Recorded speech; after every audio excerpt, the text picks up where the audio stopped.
اعوذ باللہ من الشیطان الرجیم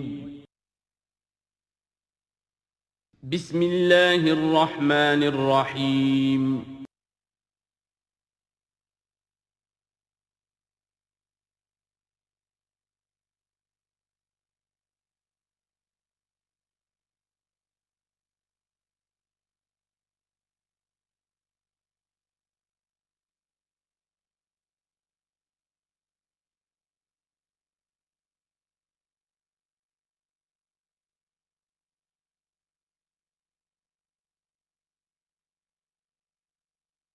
الحمدللہ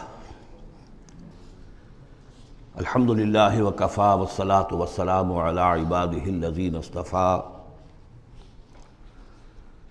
خصوصاً علی افضلہم وخاتم النبیین محمد الامین وعلی آلہ وصحبہ اجمعین اما بعد فقد قال اللہ تبارک وتعالی کما ورد فی سورة الحدید اعوذ باللہ من الشیطان الرجیم بسم اللہ الرحمن الرحیم سبح للہ ما فی السماوات والارض وهو العزیز الحکیم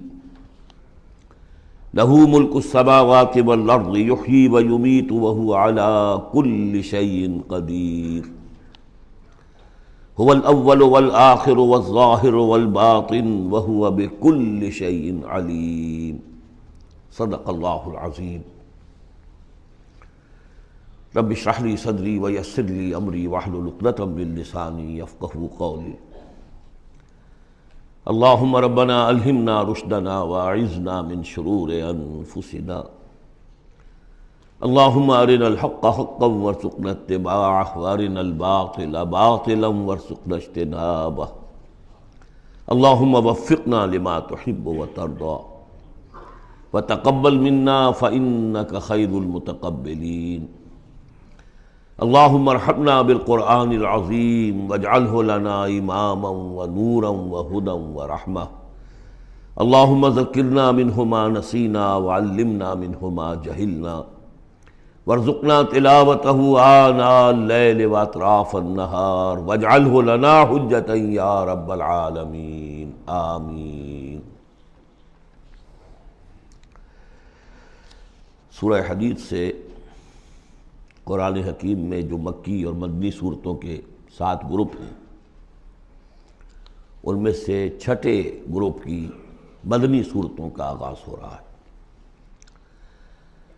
یہ مقام اس اعتبار سے بہت اہم ہے کہ ایک تو یہ کہ پورے قرآن مجید میں تعداد کے اعتبار سے مدنی صورتوں کا یہ سب سے بڑا گلدستہ ہے۔ سورہ حدید سے شروع ہو کر جو 27ویں پارے کی آخری صورت ہے، پھر سورہ تحریم تک کہ جو 28ویں پارے کی آخری صورت ہے، یہ مسلسل صورتیں ہیں 10۔ اگرچہ حجم کے اعتبار سے یہ زیادہ نہیں ہے، 1.25 پارے سے بھی کم، لیکن صورتوں کی تعداد کے اعتبار سے یہ مدنی صورتوں کا سب سے بڑا گلدستہ ہے قرآن حکیم میں۔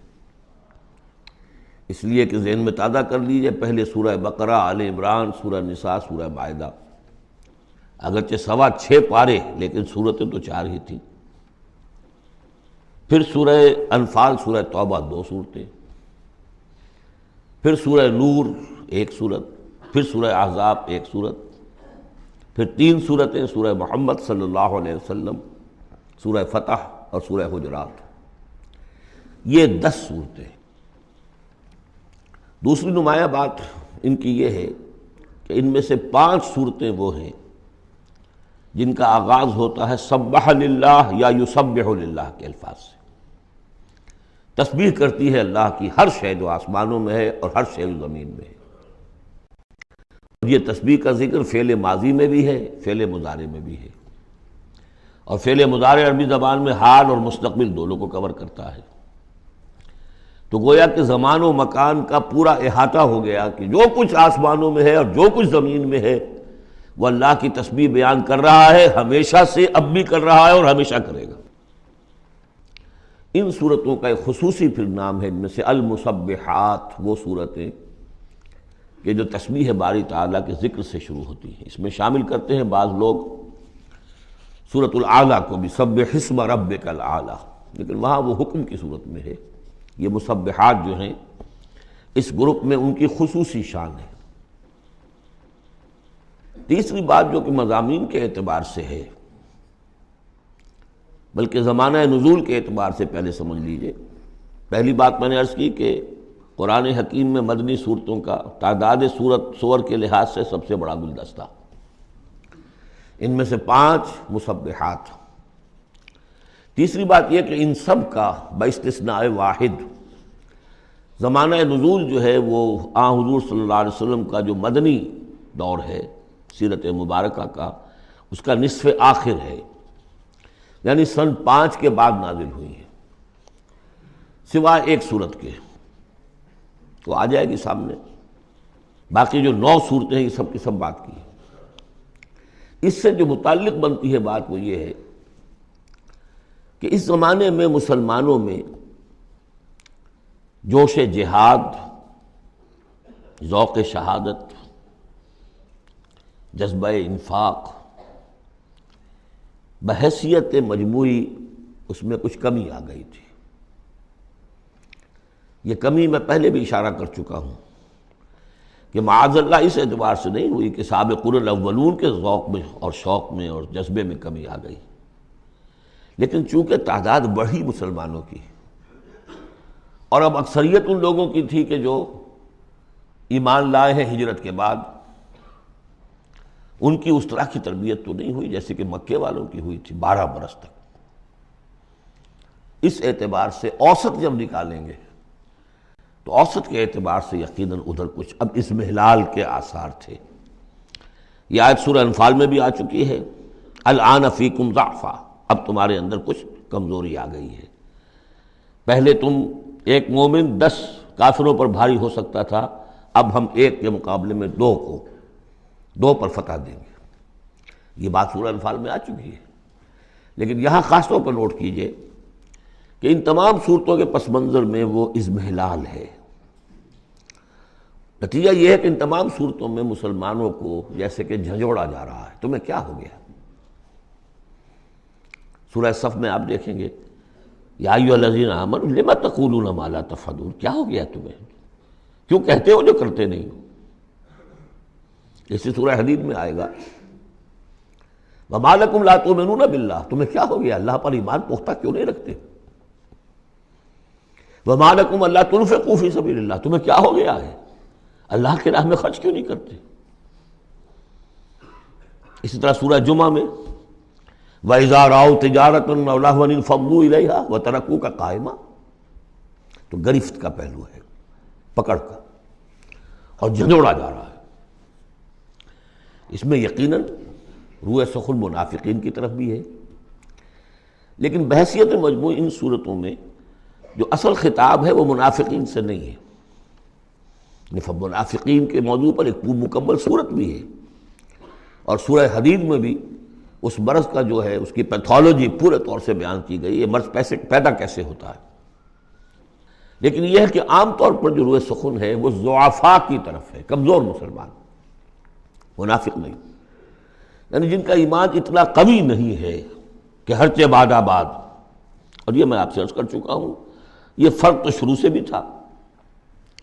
السابقون الاولون من المہاجرین والانصار والذین اتبعوہم باحسان رضی اللہ عنہم ورضوا عنہ، اس درجے کے لوگوں میں بھی سب کے سب ایک جیسے تو نہیں تھے، وہ درجات تو بلند ترین ہے، رضی اللہ عنہم ورضوا عنہ، تو فرق تو تھا۔ اور اگر حفظ مراتب نہ کنی زندگی، تو ان درجات کا جب تک کہ آپ لحاظ نہ رکھیں اور نہ سمجھیں تو بات سمجھ میں نہیں آئے گی۔ اس پہلو سے یہاں اصل خطاب جو منافقین سے نہیں ہے، یعنی یہ سورہ نساء اور سورہ توبہ اس کا جو رنگ ہے اس میں اصل خطاب منافقین سے ہے، یہاں وہ بات نہیں ہے، ضعفاء، کمزور۔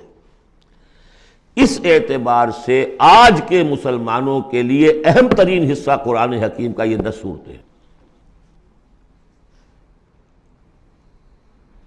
آج کا ایک مسلمان ان 10 صورتوں کو سمجھ لے جو گویا پورے قرآن کا خلاصہ اس کو مل جائے گا۔ ایک تو اس اعتبار سے بھی کہ جیسے میں نے عرض کیا نفاق کا مضمون آیا سورہ نساء میں، سورہ توبہ میں، اور بھی صورتوں میں آیا، سورہ قتال سے شروع ہو گیا، لیکن یہ کہ ایک چھوٹی سی صورت ہے 11 آیتوں کی اس مجموعے میں، سورۃ المنافقون، وہ خلاصہ ہے اس پوری بحث کا۔ ایمان کی بحث تو مکی صورتوں میں 2/3 قرآن مکی صورتوں پہ مشتمل ہے، اب اس میں التذکیر میں آلاء اللہ جو ہے وہ نکال دیجئے تو ساری بحث ایمان ہی کی تو ہے، توحید کی، آخرت کی، معاد کی، بعث بعد الموت کی، رسالت کی۔ اتنی لمبی چوڑی بحث کو سورہ تغابن 18 آیات پر مشتمل ایک صورت ہے۔ واقعہ یہ ہے کہ خلاصہ نکال دیا گیا، اتر کشید کر کے رکھ دیا گیا۔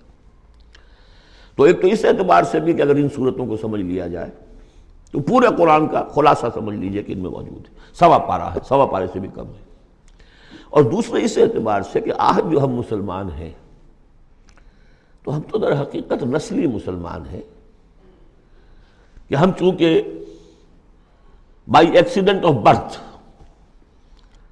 ایک حادثہ ہے یہ، ہمارے لیے اس میں کوئی فیصلہ تو نہیں تھا کہ ہم مسلمان ماں باپ کے گھر پیدا ہوں گے، اس بات نن آف اوور چوائس،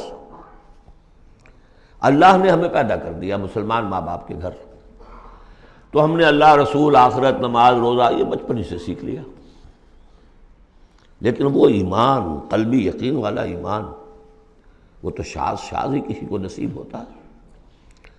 ڈھونڈ اب اس کو چراغ رخ زیبا لے کر، لہذا ہماری عظیم اکثریت اس وقت منافق بھی نہیں ہے، ہم دھوکہ دینے کے لیے تو نہیں ایمان لائے ہم، الحمدللہ منافق اس معنی میں نہیں ہے۔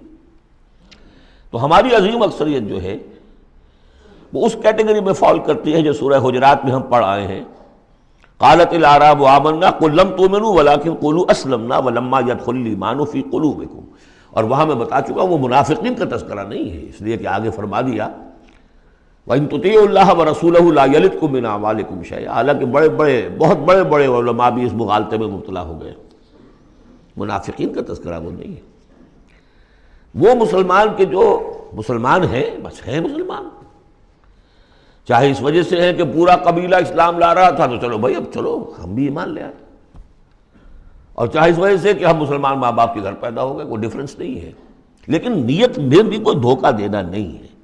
اس وقت بھی کچھ لوگ تھے جو دھوکہ دینے کے لیے ایمان لائے تھے، وہ منافق تھے، لیکن وہ لوگ کہ جن کے دل میں نہ تو مثبت طور پر خلوص والا ایمان تھا اور نہ ہی کوئی منفی طور پر کوئی نفاق تھا، وہ تھے بین ہماری اکثریت انہیں پر مشتمل ہے۔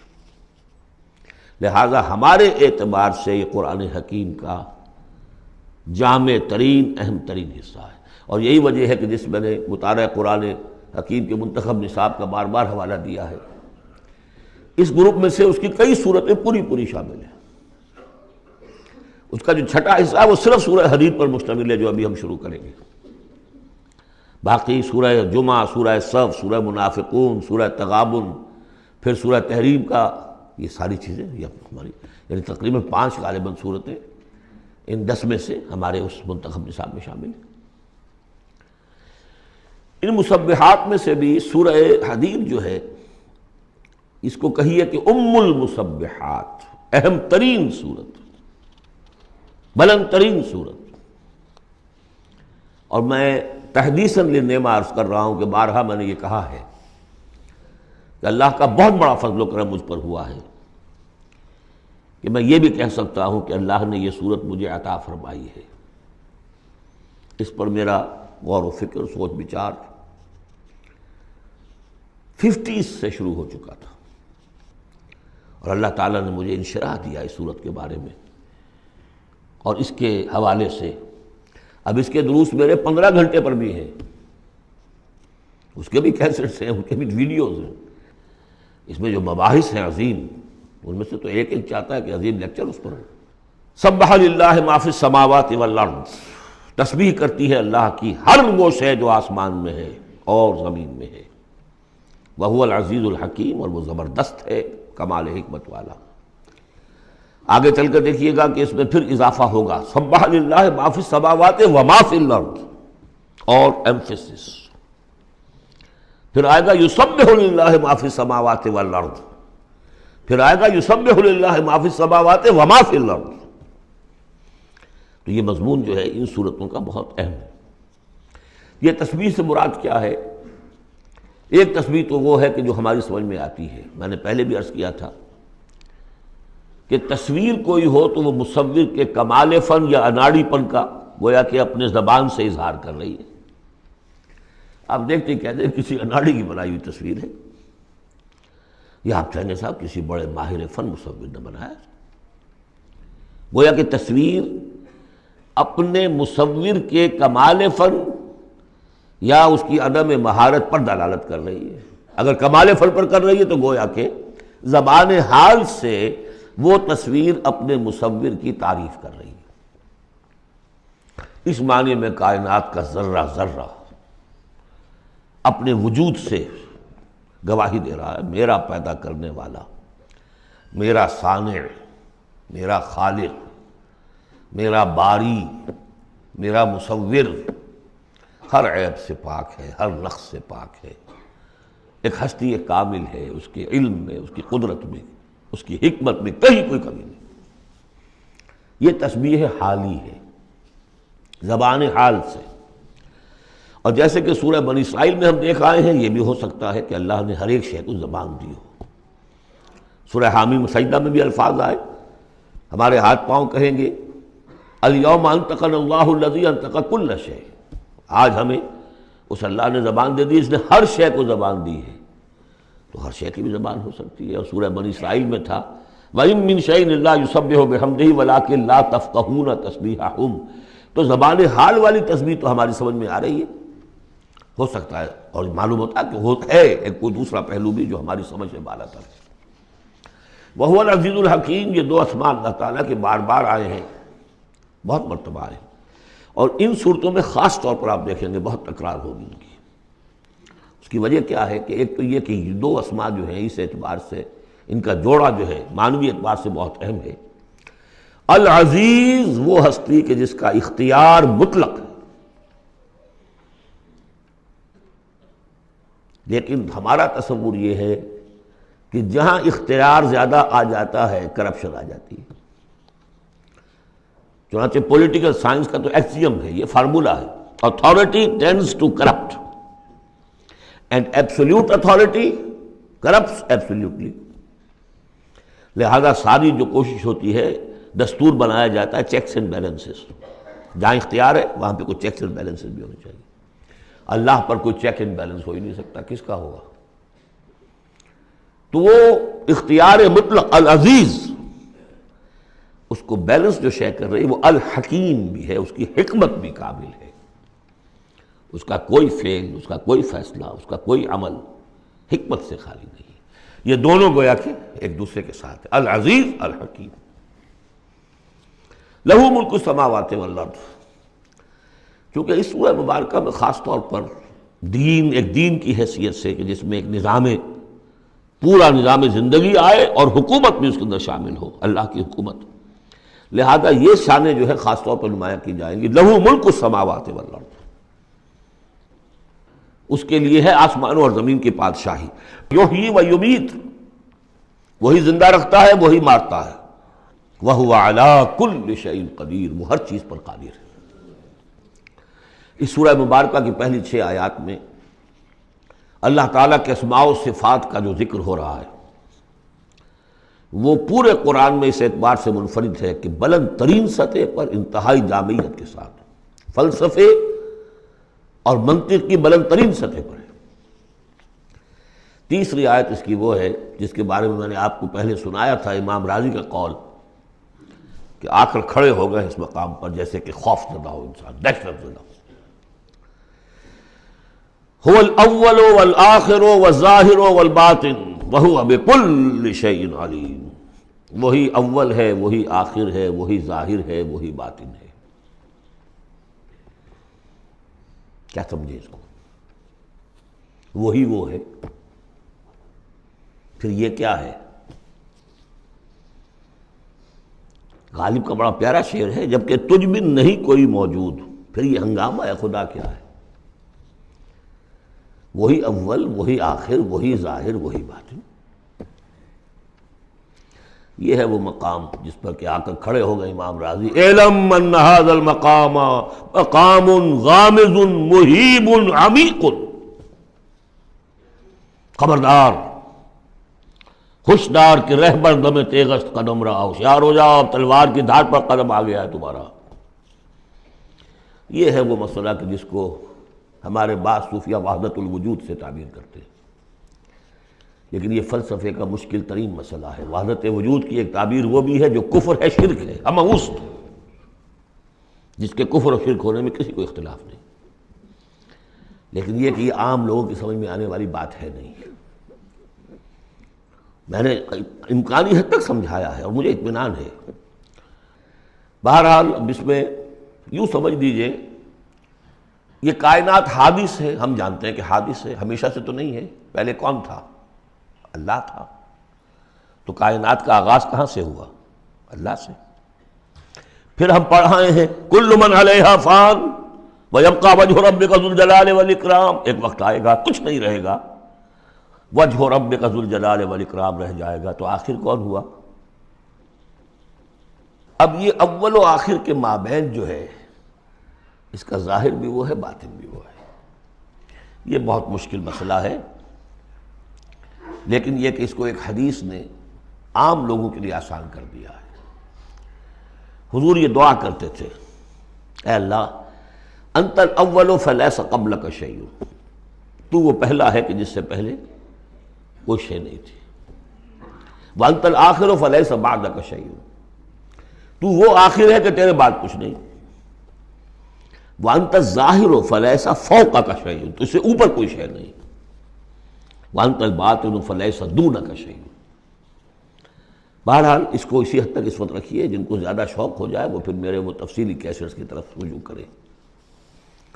هو الاول والآخر والظاہر والباطن وهو بكل شیء علیم، وہ ہر چیز کا علم رکھتا ہے۔ اب تو واضح ہو گیا ہے ہی وہ۔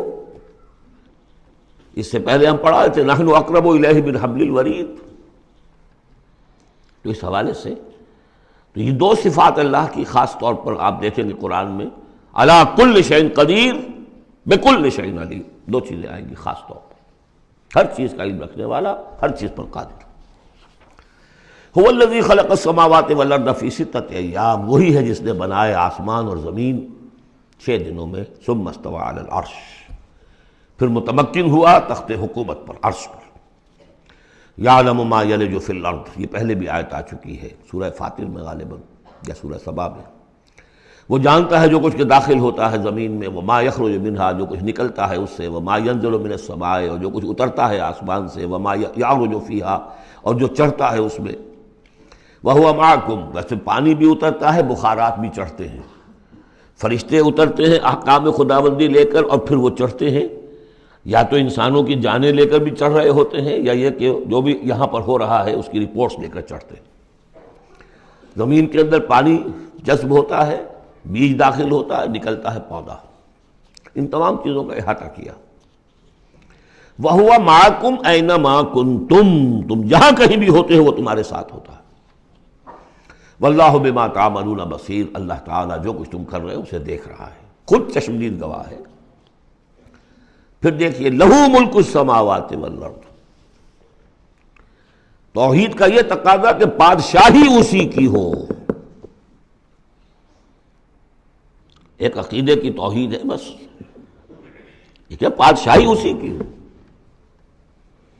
لَهُ مُلْكُ السَّمَاوَاتِ، آسمان اور زمین کی بادشاہی اسی کی ہے۔ وَإِلَى اللَّهِ تُرْجَعُ الْأُمُورُ، تمام معاملات اسی کی طرف لوٹا دیے جائیں گے۔ یولج اللیل فی النہار ویولج النہار فی اللیل، وہ پرو لاتا ہے رات کو دن میں اور پرو لاتا ہے دن کو رات میں، یہ مضمون بھی کئی مرتبہ آ چکا ہے۔ وَهُوَ عَلِيمٌ بِذَاتِ الصُّدُورِ، علم کو دیکھیے کتنی مرتبہ دہرایا ہے، بِكُلِّ شَيْءٍ عَلِيمٌ، يَعْلَمُ مَا يَلِجُ فِي الْأَرْضِ وَمَا يَخْرُجُ مِنْهَا وَمَا يَنزِلُ مِنَ السَّمَاءِ وَمَا يَعْرُجُ فِيهَا، اور یہاں ہوا علیم بذات الصدور، سینوں کے اندر جو کچھ ہے اس کو بھی جانتا ہے۔ یہ 6 آیات ہیں، یہ پہلا حصہ ہے سورۃ مبارکہ کا، اور یہ شاندار تمہید بنی، آگاہ ہو جاؤ کس کا کلام پڑھ رہے ہو، کس سے ہم کلام ہو۔ ہوشدار کہ رہ بردم تیغست قدم را۔ اب دیکھیے ایک آیت میں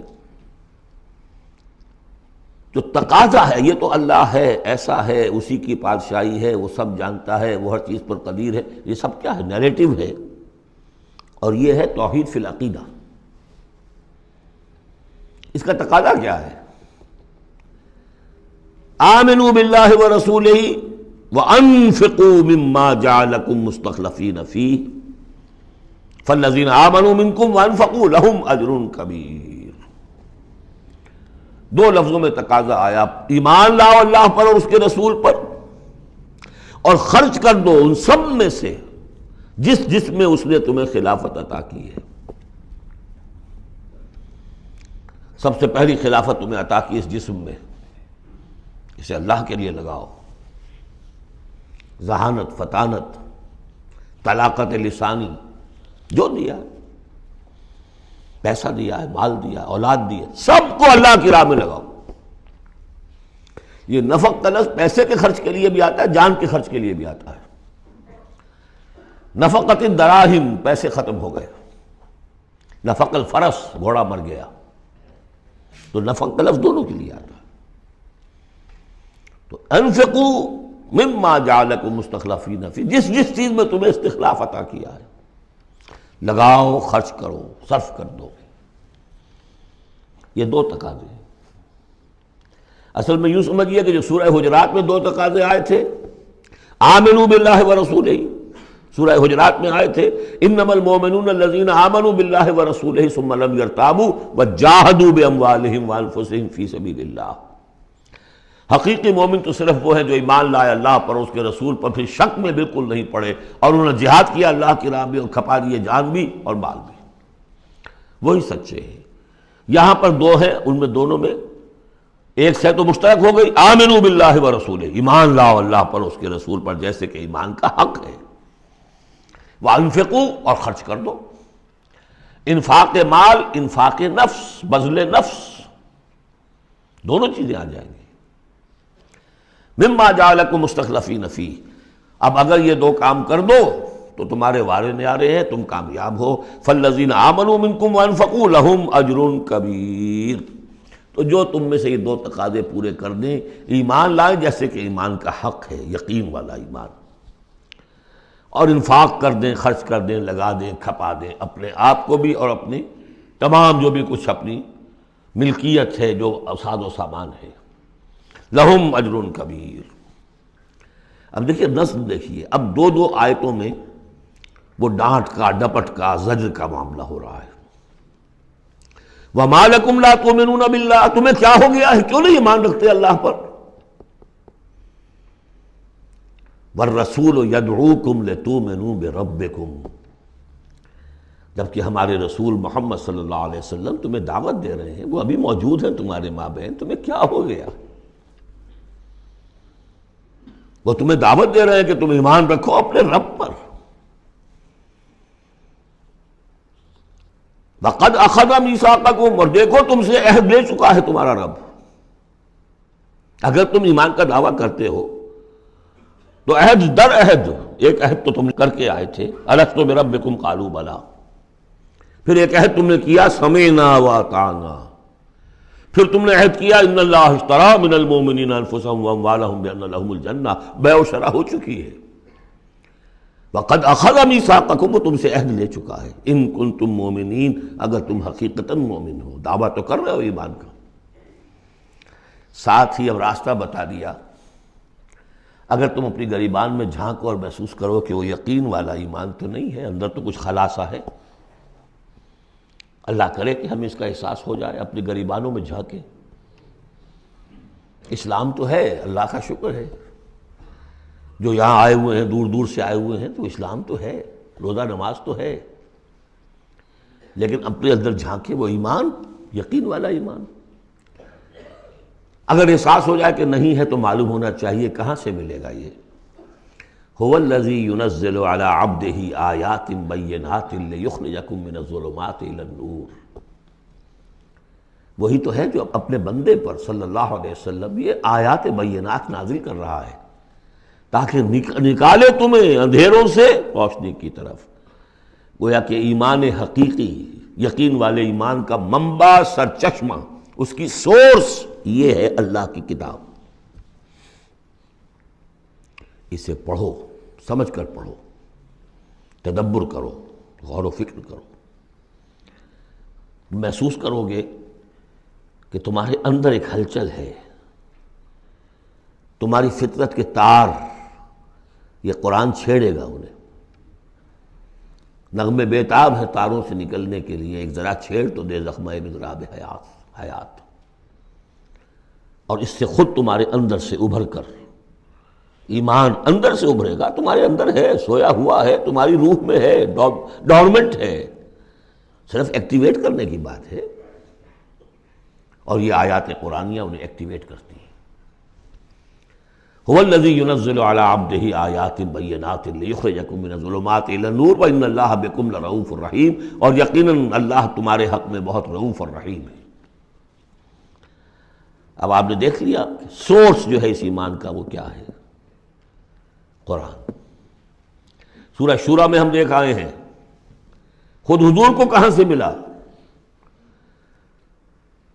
وَكَذَلِكَ أَوْحَيْنَا إِلَيْكَ رُوحًا مِّنْ أَمْرِنَا مَا كُنْتَ تَدْرِي مَا الْكِتَابُ وَلَا الْإِيمَانُ وَلَكِنْ جَعَلْنَاهُ نُورًا نَهْدِي بِهِ مَن نَّشَاءُ مِنْ عِبَادِنَا۔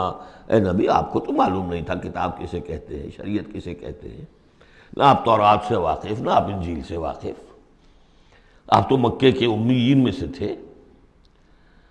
ایمان کسے کہتے ہیں؟ وَلَكِنْ جَعَلْنَاهُ، اس قرآن کو ہم نے نور بنا کر آپ پر اتارا ہے۔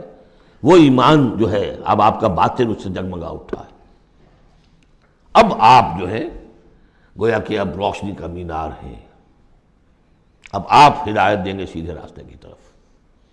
اسی کو مولانا ظفر علی خان نے کہا ہے بہت خوبصورتی لیکن بہت سادگی سے، وہ جنس نہیں ایمان جسے لے آئیں دکانیں فلسفہ سے، ڈھونڈے سے ملے گی عاقل کو یہ قرآن کے سپاہوں۔ اچھا، ایک بات تو ہو گئی کہ تم ایمان کیوں نہیں، تمہارا پختہ کیوں نہیں ہے، یہ ڈلمل یقین ایمان کیوں لیے پھر رہے ہو، یہ شکوک و شبہات کے کانٹے جس میں چبھے ہوئے ہیں اس ایمان کے ساتھ گزارا کیوں کر رہے ہو؟ اگر اس میں کمی ہے تو پہلے اس کمی کو پورا کرو، چھوڑ دو دھندے، کچھ دن نکال لو، ایک سال نکال لو اپنی زندگی میں سے کہ کم سے کم اتنی عربی سیکھ لیں کہ یہ قرآن ہمارے دلوں کے تاروں کو چھیڑ سکے۔ وہ اسی وقت ہوگا تیرے ضمیر پہ جب تک نہ ہو نزول کتاب، گرہ کشا ہے درازی نہ صاحب کشاف۔ انسپیریشن قرآن سے ترجمے سے نہیں مل سکتی، ناممکن ہے۔ مفہوم سمجھ لیں گے، دماغ میں کچھ چیزیں آ جائیں گی، لیکن وہ جو قلب کو متحرک کرنا ہے، اس کو انسپائر کرنا ہے، وہ اسی وقت ہوگا۔ اب دوسری ڈانٹ، وَمَا لَكُمْ أَلَّا تُنْفِقُوا فِي سَبِيلِ اللَّهِ، تمہیں کیا ہو گیا، خرچ کیوں نہیں کرتے اللہ کی راہ میں؟ وَلِلَّهِ مِيرَاثُ السَّمَاوَاتِ وَالْأَرْضِ، آسمان اور زمین کی ساری وراثت تو بالآخر اللہ ہی کے لیے رہ جائے گی۔ تمہارے پاس رہ جائیں گے یہ محل، یہ کوٹھیاں، یہ فیکٹریاں، تم آج ہو کل نہیں ہوگے، جو اگلے ہوں گے وہ بھی پھر نہیں ہوں گے۔ کائنات تو اسی کی ہے، وارث وہی ہے، الوارث وہی تو ہے، اور تم سینت سینت کے رکھ رہے ہو۔ وَمَا لَكُمْ أَلَّا تُنْفِقُوا فِي سَبِيلِ اللَّهِ، اور انفاق میں نوٹ کر لیجیے، میں بتا چکا ہوں کہ انفاق کے اندر انفاق مال بھی ہے، انفاق نفس بھی ہے، بذل نفس، جان کھپانا، وہ واضح ہو جائے گا۔ وَلِلَّهِ مِيرَاثُ السَّمَاوَاتِ وَالْأَرْضِ لَا يَسْتَوِي مِنْكُمْ مَنْ أَنْفَقَ مِنْ قَبْلِ الْفَتْحِ وَقَاتَلَ، برابر نہیں ہے تم میں سے وہ جنہوں نے انفاق کیا اور قتال کیا فتح سے پہلے۔ قتال آ گیا، جان کھپانے کے لیے میدان میں آئے۔ انفاق جو کہا تھا آیت نمبر 7 میں، وہ صرف مال کا نہیں، جان کا بھی ہے، اور انفاق کے جان جو ہے اس کا سب سے بڑا موقع کیا ہے؟ جنگ، جہاں آپ نقد جان ہتھیلی پر رکھ کر حاضر ہوتے۔ وہ تو اگر جان بچ جائے تو گویا کہ بونس ہے، ورنہ جو جاتا ہے جنگ میں وہ پورا رسک لے کر جاتا ہے۔ اب یہاں بات یہ بتائی گئی کہ جو فتح سے پہلے ایمان لائے تھے جبکہ اسلام کمزور تھا، اور انہوں نے قتال کیا اس وقت جبکہ مسلمانوں کی طاقت بہت کم تھی، ان کا درجہ اولئک اعظم درجۃ من الذین انفقوا من بعد وقاتلوا، ان کا بہت اونچا درجہ ہے، بہت عظیم درجہ ہے ان لوگوں کے مقابلے میں کہ جنہوں نے انفاق کیا اور قتال کیا فتح کے بعد۔ وَكُلًّا وَعَدَ اللَّهُ الْحُسْنَىٰ، اب فتح کے بعد سے صاف ظاہر ہو رہا ہے کہ یہ صورت کم سے کم سن 6 کے بعد نازل ہوئی ہے، اس لیے کہ فتح تو پہلی جو ہے وہ سن 6 میں صلح حدیبیہ کی شکل میں حاصل ہوئی ہے، اِنَّا فَتَحْنَا لَكَ فَتْحًا مُبِينًا، اور پھر جو ظاہری فتح تھی وہ تو فتح مکہ ہے، وہ سن 8 میں ہے۔ یہاں فرمایا جا رہا ہے جن لوگوں نے قتال کیا انفاق کیا فتح سے پہلے، ان کا درجہ بہت بلند ہے ان سے جنہوں نے انفاق کیا اور قتال کیا بعد میں، اگرچہ کُلًّا وعد اللہ الحسنیٰ، سب سے اللہ کا وعدہ ہے بہت اچھا، واللہ بما تعملون خبیر، اور جو کچھ تم کر رہے ہو اللہ اس سے باخبر ہے۔ اب آئی پکار، اس کو اب کھلے دل سے بیدار دل سے سنیے۔ میرا خالق آپ کا خالق، میرا مالک آپ کا مالک، اس کائنات کا مالک، من ذا الذی یقرض اللہ قرضا حسنا، کون ہے وہ جو اللہ کو قرض حسنا دے؟ ہے ہمت دینے کی؟ من ذا الذی یقرض اللہ قرضا حسنا فیضاعفہ لہ، اللہ اس کے لیے اسے دگنا بھی کرتا رہے گا، وَلَهُ أَجْرٌ عَظِيمٌ، اور ان کے لیے بہت بڑا اجر بھی ہوگا۔ لگاؤ اپنی مال اللہ کے راہ میں، لگاؤ اور کھپاؤ، اپنی جانیں اللہ کی راہ میں لگاؤ اور کھپاؤ، اور جان لیجئے کہ جان کا کھپنا اور مال کا کھپنا ایک یہ کہ شہادت یا موت سے پہلے تو برابر چیز ہے۔ آپ اپنی جان کی قوت، صلاحیت، ذہانت، فطانت یہ خرچ کرتے ہیں تو مال کماتے ہیں نا، اور مال آپ کے پاس ہو تو آپ جس کو چاہیں امپلائے کر لیں، ذہانت، صلاحیت، فطانت سب آپ خرید سکتے ہیں پیسے سے۔ تو اگر کسی نے وقت لگایا ہے تو مال لگایا ہے، ٹائم از منی، اپنی جان کما رہا ہے تو وہ مال لگا رہا ہے، اس لیے کہ اسی جان کو کما کر وہ مال کما سکتا تھا۔ اس لیے انفاق جان، انفاق مال، یہ ایک شے ہے۔ یوم تری المومنین، اب جو نقشہ کھینچا جا رہا ہے یہ ہے وہ نقشہ جس کو ہمارے ہاں کہا جاتا ہے پل صراط۔ کوئی ایسا مرحلہ آنا ہے جہاں کفار کا تو معاملہ علیحدہ ہو چکا، کوئی بڑی چھلنی لگی تھی، کفار تو نکل چکے، اب جو دنیا میں مسلمان سمجھے جاتے تھے وہ آگے آئے ہیں۔ آپ کو معلوم ہے جہاں کرشرز لگے ہوتے ہیں، پتھروں کو توڑ کے بجری بناتے ہیں، تو اس میں مختلف سوراخوں کی وہ چھلنیاں لگی ہوتی ہیں۔ پہلے 1 انچ سے زیادہ کا پتھر جو ہے وہ علیحدہ ہو جائے گا، پھر آدھا انچ والا علیحدہ ہو جائے گا، پھر چوتھائی انچ والا علیحدہ ہو جائے گا، وغیرہ وغیرہ۔ تو وہاں پر بھی کوئی مستقل کوئی چھلنیاں، ایک چھلنی لگ چکی، کافر تو گئے، اب رہ گئے مسلمان۔ ان میں ذرا چھانٹی کرنی ہے کہ ان میں صاحب ایمان کون ہے اور منافق کون ہے۔ اس کے لیے پل صراط کوئی جگہ ہے جہاں سے گزرنا ہوگا، گھپ اندھیرا ہوگا، اور اس کے نیچے ہوگی جہنم، گھپ اندھیرا۔ اور جن کے پاس ایمان تھا دنیا میں انہیں روشنی مل جائے گی، یہاں ان کے قلب سے روشنی نکل رہی ہوگی۔ اعمال صالحہ کیے تھے داہنے ہاتھ سے تو یہاں پہ ان کا نور ہوگا، وہ اپنی اس روشنی میں راستہ پار کر کے جنت میں پہنچ جائے گی۔ اور جن کے پاس یہ روشنی نہیں تھی، چاہے وہ مسلمانوں میں شریک تھے، چاہے مسلمانوں کے قائد ہوں، بہت بڑے قائد ہوں، لیکن اگر وہ نور ایمان سے محروم تھے اور اعمال صالحہ کی کوئی پونجی نہیں تھی، انہیں روشنی نہیں ملے گی، وہ ٹھوکریں کھاتے ہوئے گریں گے اور جہنم میں جائیں گے۔ یہ ہے نقشہ۔ یہ نقشہ یہاں پر تفصیل سے کھینچا گیا ہے، پھر دوبارہ آخری جو صورت ہے سورہ تحریم، اس میں پھر اس کا تذکرہ آئے گا۔ یوم تری المؤمنین والمؤمنات یسعی نورہم بین ایدیہم وبایمانہم، جس دن کہ تم دیکھو گے مومن مردوں اور مومن عورتوں کو کہ ان کا نور دوڑتا ہوا ہوگا ان کے سامنے اور داہنی طرف، سامنے نور ایمان اور داہنی طرف نور اعمال صالحہ۔ بشراکم الیوم جنات تجری من تحتہا الانہار خالدین فیہا، ان سے کہا جائے گا آج تمہارے لیے بشارت ہے ان جنتوں کی جن کے نیچے نہریں بہہ رہی ہیں، اور تم رہو گے اس میں ہمیشہ ہمیشہ، ذالک هو الفوز العظیم، یقیناً یہی بہت بڑی کامیابی ہے۔ یوم یقول المنافقون والمنافقات، جس دن کے کہیں گے منافق مرد اور منافق عورتیں للذین آمنوا، ان اہل ایمان سے، انظرونا، ذرا ٹھہرو، ہمارا انتظار کرو، نقتبس من نورکم، تمہاری روشنی سے ہم بھی فائدہ اٹھا لیں۔ ہمارے پاس تو کوئی نور ہے نہیں۔ دیکھیے انتہائی دھوپ اندھیرا ہو، کہیں جنگل میں سے گزرنا ہو اور پگڈنڈی ہو، اس پر آپ چل رہے ہو، جس کے پاس ٹارچ ہے وہ تو گویا کہ بادشاہ ہے اس وقت، اور وہ تیز تیز قدم اٹھا رہا ہے، پیچھے والا کہتا ہے کہ بھائی ٹھہرو بھیا، تمہارے پاس تو ٹارچ ہے، ہمیں بھی ساتھ لے کے چلو۔ وہی نقشہ ہے۔ انظرونا، ہمیں مہلت دو، انتظار کرو ہمارا، ذرا ٹھہرو، کہاں بڑھے چلے جا رہے ہو؟ اقتبس من نورکم، یہی وہ لفظ ہے اقتباس، قبس کہتے ہیں چنگاری کو، کسی چولہے میں سے چنگاری لا کر اپنے چولہے میں آگ جلا دینا، ہم تمہارے اس نور سے فائدہ اٹھا لیں۔ قیل ارجعوا وراءکم فالتمسوا نورا، کہا جائے گا لوٹ جاؤ پیچھے کی طرف اور تلاش کرو نور۔ یہ نور یہاں نہیں ملا، دنیا سے کما کر لایا گیا ہے۔ یہاں قیلہ کہا گیا، قالو نہیں کہا گیا۔ اہل ایمان کی شرافت اور مروت سے یہ بعید ہے کہ وہ یہ جواب دے۔ کوئی کہنے والا ہوگا اللہ کا فرشتہ، قیلہ کہا جائے گا، قیل ارجعوا وراءکم، لوٹ جاؤ پیچھے کی طرف، فالتمسوا نورا، اگر ہو سکتا جاؤ دوبارہ دنیا کے اندر، وہاں جا کر ایمان اور عمل صالح کی کمائی کر کے لاؤ تو یہ نور ہوگا۔ فضرب بینہم بسور لہ باب، اور اتنے عرصے میں ان کے درمیان ایک فصیل حائل کر دی جائے گی جس میں ایک دروازہ ہوگا، باطنہ فیہ الرحمہ، اس فصیل کے اندر کی طرف رحمت ہوگی، وظاہرہ من قبلہ العذاب، اور اس کے باہر کی طرف عذاب الہی کا نزول شروع ہو جائے گا۔ یہ چھلنی ہے جو اہل ایمان اور منافقین کے درمیان لگائی جائے گی۔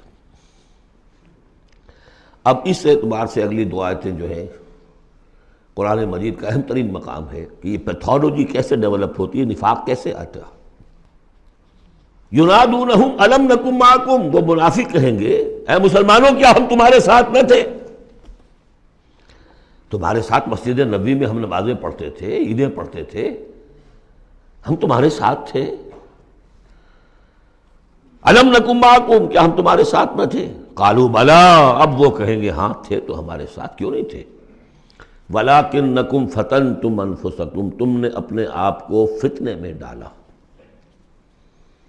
فتنہ کیا ہے؟ انما اموالکم واولادکم فتنہ، مال اور اولاد سے ضرورت سے زیادہ محبت، اگر اللہ اور اس کے رسول اور اس کی راہ میں جہاد سے زیادہ محبت ہے اہل و عیال سے اور مال سے، تم نے اپنے آپ کو اپنے ہاتھوں فتنے میں ڈال لیا۔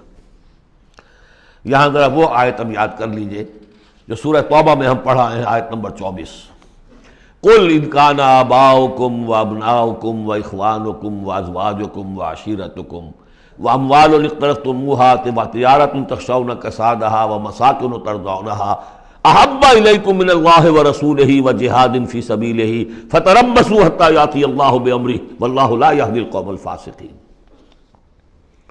اے نبی ان سے کہہ دیجئے کہ اگر تمہیں اپنے باپ اور بیٹے اور بھائی اور بیویاں اور رشتہ دار اور وہ مال جو بڑی محنت سے جمع کیے ہیں، وہ تجارت جس کی کساد کا تمہیں اندیشہ رہتا ہے، اور وہ حویلیاں اور محل جو تمہیں بڑے محبوب ہیں، اگر ان 8 چیزوں کی محبت زیادہ ہے تمہارے دل میں اللہ اور اس کے رسول اور اس کی راہ میں جہاد کی محبت سے، تو جاؤ دفع ہو جاؤ، انتظار کرو یہاں تک کہ اللہ اپنا فیصلہ سنا دے۔ یہ ترازو کس نے ٹلٹ کی ادھر؟ یہ 8 والا پلڑا کیوں ہوا نیچے؟ کیوں نہیں یہ 3 والا نیچے گیا؟ یہ تمہارا فیصلہ ہے، اٹ واز یور چوائس، لہذا فتنتم انفسکم، تم نے خود اپنے آپ کو فتنے میں ڈالا، اور یہ فتنے میں جب ڈالا وتربصتم، نتیجہ تربص نکلا، وہی جو آیت ختم ہوئی آیت نمبر 24 سورہ توبہ کی، فتربصوا، گو مگو میں آدمی مبتلا ہو جاتا ہے، چلوں نہ چلوں، بڑھوں نہ بڑھوں، قدم بڑھاتا ہوں تو یہ خطرات آتے ہیں، یہ مصیبتیں آتی ہیں، رک جاتا ہوں تو باز پرس ہوتی ہے، پوچھا جائے گا اچھا چلو جھوٹ بول کے جان بچا لوں گا، اس سے آگے بڑھنا شروع ہوتا ہے بس۔ وَلَكِنَّكُمْ فَتَنْتُمْ أَنفُسَكُمْ وَتَرَبَّصْتُمْ وَارْتَبْتُمْ، اور پھر ایک مرحلہ آتا ہے کہ وہ ایمان کی تھوڑی بہت پونجی جو تھی اس میں ریب اور شکوک و شبہات کے کانٹے چڑھنے شروع ہو جاتے ہیں، کیا پتہ ہوگی بھی کہ نہیں آخرت، یہ دنیا نقد ہے، اس کی لذت نقد، اس کی کلفت نقد، اس کا عیش نقد، اس کی تکلیف نقد. پتہ نہیں آخرت ہوگی کہ نہیں ہوگی. پھر شکوک و شبہات آئیں گے. آخری بات وغرتکم الامانی، پھر تمہیں دھوکہ دیا مزید تمہاری خواہشات نے. اللہ بڑا بخشنے والا ہے، اللہ پالن ہار ہے، اللہ بخشن ہار ہے، ہم کچھ بھی کریں آخر تیرے محبوب کی امت میں ہیں. We are the chosen people of the Lord. غرتکم الامانی، کبھی خیال ہوتا بھی ہے تو یہ تھپکیاں دے دے کر یہ امانی جو ہے یہ سلا دیتی ہے. وغرکم باللہ الغرور حتی جاء امر اللہ، یہاں تک کہ اللہ کا فیصلہ آ گیا. وغرکم باللہ الغرور، اور تمہیں خوب دھوکہ دیا اللہ کے نام پر اس دھوکے باز نے، شیطان لعین نے. یہ سورہ لقمان میں آ چکا ہے. فلا یغرنکم الحیات الدنیا ولا یغرنکم باللہ الغرور. یہ ہے سٹیجز. دنیا، مال، اسباب، اولاد، کاروبار، ان چیزوں میں اتنا انہماک کہ اللہ اور اس کا رسول اور اللہ کی راہ میں جہاد کی جو محبت ہے وہ کمتر ہو جائے. یہ نقطہ آغاز ہے. یہاں سے تربص سے ریب و شکوک، اور ریب و شکوک سے آگے نفاق. فَالْيَوْمَ لَا يُؤْخَذُ مِنْكُمْ فِدْيَةٌ وَلَا مِنَ الَّذِينَ كَفَرُوا، تو آج نہ تم سے کوئی فدیہ قبول کیا جائے گا اور نہ کافروں سے. اشارہ کر دیا گیا دنیا میں تم مسلمانوں کے ساتھ تھے، یہاں تمہارا حشر ہم کافروں کے ساتھ ہے. یہی نفاق کی حقیقت ہے. منافق دنیا میں مسلمان شمار ہوتا ہے، قانون میں مسلمان ہے، آخرت میں جا کر پردہ کھلے گا کہ ایمان کی حقیقت تو تھی ہی نہیں. یہ تو ایک عقیدہ تھا، لیے پھرتا تھا، ایک ڈوگما تھا، دل میں وہ بات نہیں تھی. وَلَمَّا يَدْخُلِ الْإِيمَانُ فِي قُلُوبِكُمْ، وہ ایمان ابھی تمہارے دلوں میں داخل نہیں ہوا تھا. دل کے اندر ایمان نہیں تو نور کہاں سے آ جائے گا؟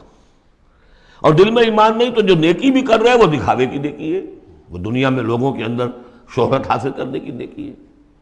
ہاں ایمان یہاں ہے تو اب نیکی جو ہے اس کے اندر نور ہے. فَالْيَوْمَ لَا يُؤْخَذُ مِنْكُمْ فِدْيَةٌ وَلَا مِنَ الَّذِينَ كَفَرُوا مَأْوَاكُمُ النَّارُ وَهِيَ مَوْلَاكُمْ وَبِئْسَ الْمَصِيرُ. اب تو تمہارا ٹھکانہ تو آگ ہی ہے اور وہ بہت برا ٹھکانہ ہے. وہی تمہاری مولا ہے، غم خار ہے، دم ساز ہے. کوئی اپنا شکوہ شکایت کرنی ہے، کوئی نالا و فریاد، اسی سے کہو جو کچھ کہنا ہے. بئس المصیر، اور وہ بہت برا ٹھکانہ ہے. اب یہ سب کچھ اگر آپ نے سن لیا تو اب یہ آپ سے ایک اور سوال اللہ تعالیٰ کر رہے ہیں. الم یعن للذین آمنوا ان تخشع قلوبہم لذکر اللہ وما نزل من الحق. کیا وقت آ نہیں گیا اہل ایمان کے لیے کہ ان کے دل جھک جائیں اللہ کی یاد میں اور اس کے سامنے کے جو حق میں سے نازل ہو چکا ہے. یاد ہے اس قرآن کے بارے میں سورہ بنی اسرائیل میں کیا پڑھا تھا؟ وَبِالْحَقِّ أَنزَلْنَاهُ وَبِالْحَقِّ نَزَلَ. ہم نے اس کو نازل کیا حق کے ساتھ اور یہ نازل ہوا ہے حق کے ساتھ. تاخیر، تعویق، یہ کر لوں وہ کر لوں، اس کے بعد بچیوں کے ہاتھ پیلے کرنے ہیں. ابھی ذرا بچوں کی تعلیم کا مسئلہ ہے. تعلیم کیا؟ دنیا کی تعلیم، نری تعلیم دنیا کی. خود ساری عمر گزار دی ہے جن کوچوں کی سیر کرتے ہوئے انہی کوچوں میں داخل کر رہے ہیں اپنی اولاد کو. اور ایسے ایسے لوگ بھی ہیں، ایسے ایسے ناسمجھ لوگ، کچی عمر میں برطانیہ بھیج دیا، امریکہ بھیج دیا، اور پھر روتے ہوئے آتے ہیں بچہ بگڑ گیا، بچے نے یہ کر دیا، بچہ وہ ہو گیا. یہ تو حال ہے. الم یعن للذین آمنوا ان تخشع قلوبہم لذکر اللہ وما نزل من الحق. کیا وقت آ نہیں گیا؟ کس کے منتظر ہو؟ اہل ایمان کے دل جھک جائیں اللہ کی یاد میں اور اس قرآن کے سامنے. ولا یکونوا کالذین اوتوا الکتاب من قبل، نہ ہو جائیں ان لوگوں کے مانند جنہیں کتاب دی گئی تھی پہلے. فطال علیہم الامد، تو جب ان پر ایک طویل مدت گزر گئی، فقست قلوبہم، تو ان کے دل سخت ہو گئے. یاد ہے سورہ بقرہ کی آیت؟ ثم قست قلوبکم فہی کالحجارۃ او اشد قسوہ، پتھروں کی طرح سخت، اس سے بھی زیادہ سخت. وکثیر منہم فاسقون، اور ان کی اکثریت فاسقوں پر، فاجروں پر مشتمل ہے. دیکھ لو ایک راستہ وہ ہے، اب بھی نہ مڑو گے، اب بھی نہ توبہ کرو گے، اب بھی نہ باز آؤ گے، تو پھر دیکھ لو نشان عبرت کے طور پر وہ موجود ہے قوم. ثم قست قلوبکم فہی کالحجارۃ او اشد قسوہ. اعلموا، اب ساتھ ہی جہاں یہ ذرا ڈانٹ ڈپٹ کا انداز ہے، ہمت افزائی بھی، گھبراؤ نہیں۔ اگر تم یہ محسوس کرتے ہو کہ دل کی زمین، دل کی کھیتی ایمان کے اعتبار سے بنجر ہے، کچھ نہیں اس میں، تب بھی گھبراؤ نہیں، مایوس نہ ہو۔ اعلموا ان اللہ یحیی الارض بعد موتہا، جان لو اللہ تعالیٰ زندہ کر دیتا ہے زمین کو اس کے مرنے کے بعد۔ زمین دیکھتے ہو بے آب و گیا بڑی ہوتی ہے، بنجر، بارش برستی ہے تو وہ زندہ ہو جاتی ہے۔ اللہ تمہارے دلوں کی کھیتی کو بھی اثر نو، ایمان کی فصل بخش سکتا ہے، مایوس نہ ہو۔ اعلموا ان اللہ یحیی الارض بعد موتہا قد بینا لکم الآیات لعلکم تعقلون، ہم نے تو تمہارے لیے اپنی آیات خوب واضح کر دی ہیں تاکہ تم عقل سے کام لو، یعنی ہمت نہ ہارو، کوشش کرو۔ کھیتیاں دوبارہ اس کے اندر فصل آ جایا کرتی ہے، بارش برستی ہے، ہاں لیکن کھیتی کے اندر کچھ ہل چلانا پڑتا ہے، بیج ڈالنا پڑتا ہے، مشقت کرنی پڑتی ہے۔ تو یہاں بھی تمہیں ایک ہل چلانا ہوگا، اور وہ ہل چلانا کیا ہے؟ یہ مال کی محبت ہے کہ جو اس زمین کے اندر جس نے کہ بنجر بنا دیا ہے، اس کو ہل چلاؤ، مال کی محبت نکالو۔ ان المصدقین والمصدقات واقرضوا اللہ قرضا حسنا یضاعف لهم ولهم اجر کبیر، یقیناً صدقہ دینے والے مرد اور صدقہ دینے والی عورتیں اور جو اللہ کو قرض حسنہ دیں، یہ میں بتا چکا ہوں سورہ بقرہ میں جب ہم پڑھ رہے تھے 2 رکوع، کہ اللہ کے لیے، دین کے لیے، اللہ کی رضا جوئی کے لیے خرچ کرنے کی 2 مدیں ہیں۔ ایک انسانوں میں سے غرباء، مساکین، یتیموں، بیواؤں، بیماروں، مسافروں اور مقروضوں کے لیے خرچ کرنا، وہ صدقہ ہے۔ اس لیے زکوٰۃ کو بھی کہا صدقات، انما الصدقات للفقراء والمساکین۔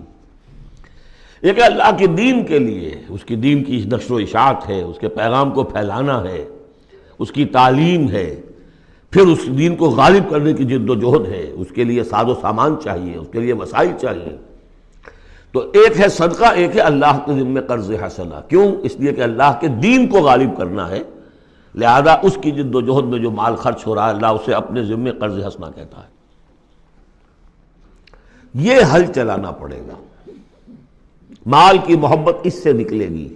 صدقہ دو گے، اللہ کو قرض حسنہ دو گے، تو یہ جو اس نے بریک لگی ہوئی ہے، جیسے گاڑی کو بریک لگی ہوئی ہے اور آپ جو ہے ایکسلریٹر کو دبا رہے ہیں تو وہ تو راکنگ کرے گی، وہیں کی وہیں کھڑی رہ جائے گی، چلے گی تو نہیں، کیسے چلے؟ بریک لگی ہوئی ہے۔ اس بریک کو کھولو پہلے، اور وہ بریک کیا ہے؟ مال کی محبت۔ اس کا علاج کیا ہے؟ انفاق۔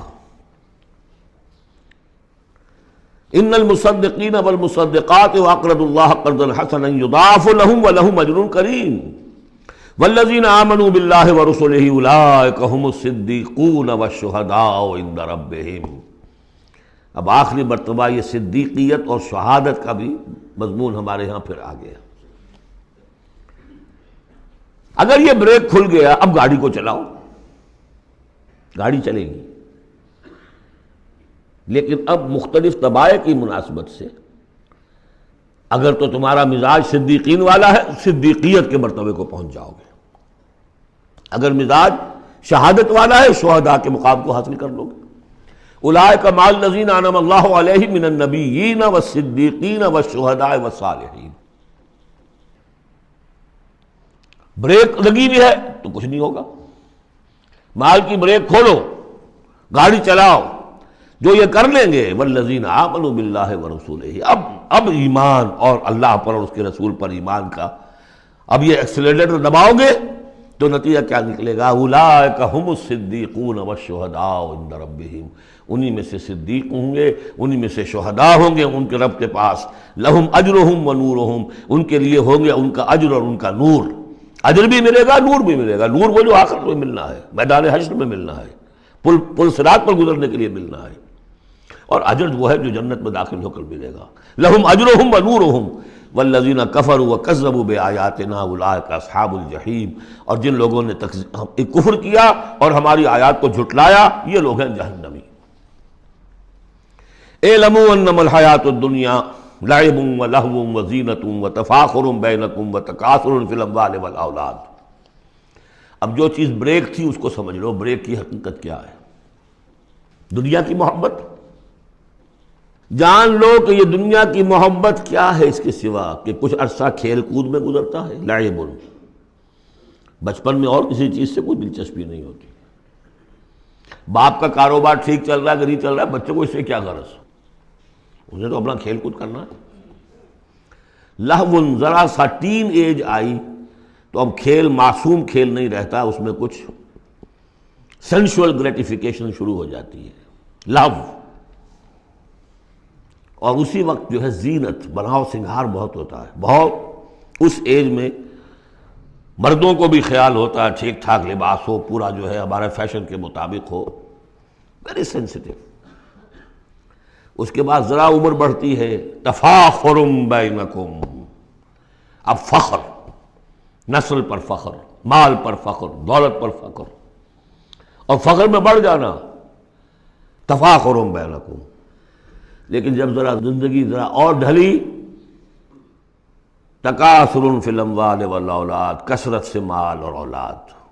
اس کے بعد یہ ہے، ایک سٹیج پر تو یہ ہوتا ہے کہ مونچھ نیچی نہ ہو چاہے سب کچھ چلا جائے، اور اگلی سٹیج پر یہ ہوتا ہے کہ مونچھ نیچی کیا، شیو بھی ہو جائے تو کوئی بات نہیں، مال آنا چاہیے۔ یہ عجیب آیت ہے، انسانی زندگی کے یہ نفسیاتی مراحل ہیں۔ بہت کم لوگوں نے سمجھا اس آیت کو۔ اس کا ہر دور میں کوئی ایک شے ہوتی ہے جو انسان کے اس ذہن پر اور نفسیاتی اعتبار سے اس کے نزدیک بڑی اہمیت کی حامل ہوتی ہے۔ بچپن میں کھیل کود، ذرا اس سے بڑا ٹین ایجرز، اس میں لہو وزینۃ، اس سے اوپر آئے تفاخر، اس سے اوپر آئے اب یہ ہے کہ بڑا ریئلسٹک ہو جاتا ہے آدمی، چھوڑو میاں ان باتوں کو، پیسے کی فکر کرو، رکھو اس کو، سنبھالو۔ تکاثر فی الاموال والاولاد کمثل غیث، میں نے بارہا کہا یہ ایک لائف سائیکل ہے، ہیومن لائف سائیکل۔ وہی لائف سائیکل آپ کو ملتی ہے باٹنی میں، نباتات میں۔ کمثل غیث، جیسے کہ بارش برستی ہے، اعجب الکفار نباتہ، تو جو کسان ہوتے ہیں اس سے جو روئیدگی کھیتی اپجتی ہے اس کو بڑی اچھی لگتی ہے۔ ثم یہیج، پھر وہ کھیتی اپنی پوری قوت پر آتی ہے، فتراہ مصفرا، پھر دیکھتے ہو وہ زرد ہو جاتی ہے، ثم یکون حطاما، پھر کھیتی کٹ جاتی ہے اور چورا چورا کہیں جو ہے وہ توڑی کے ٹکڑے پڑے رہ جاتے ہیں۔ اسی طرح بچہ پیدا ہوتا ہے، بڑی خوشیاں ہیں، جشن بن رہا ہے، پھر وہ بچہ جوان ہوا ہے، ثم یہیج، جو اپنی پوری قوت کو پہنچ گیا ہے، فتراہ مصفرا، پھر بالوں میں بھی سفیدی آ گئی، پھر چہرے پر جھریاں آ رہی ہیں، ثم یکون حطاما، پھر مرے اور گڑھے میں دفن ہوئے اور مٹی میں مل کر مٹی ہو گئے۔ لیکن ایک زندگی آخرت کی ہے جس کے لیے کوئی اس طرح کا اینڈ نہیں ہے۔ وَفِي الْآخِرَةِ عَذَابٌ شَدِيدٌ وَمَغْفِرَةٌ مِّنَ اللَّهِ وَرِضْوَانٌ، اور آخرت میں ہے بہت بڑی سزا اور مغفرت اللہ تعالیٰ کی طرف سے، اور یا رضوان ہے۔ وَإِنَّهَا لَجَنَّةٌ أَبَدًا أَوْ لَنَارٌ أَبَدًا وَمَا الْحَيَاةُ الدُّنْيَا إِلَّا مَتَاعُ الْغُرُورِ، اور جان لو کہ دنیا کی یہ زندگی تو سوائے دھوکے کے ساز و سامان کی اور کچھ نہیں ہے۔ یہ تمہیں اپنے اندر گم کیے رکھتی ہے، بھلائے رکھتی ہے، نہ اللہ یاد نہ آخرت یاد، اسی میں مگن، اسی میں گم۔ کافر کی یہ پہچان کہ آفاق میں گم ہے، اور مومن کی یہ پہچان کہ گم اس میں ہے آفاق۔ بارک اللہ لی ولکم فی القرآن العظیم ونفعنی وإیاکم بالآیات والذکر الحکیم۔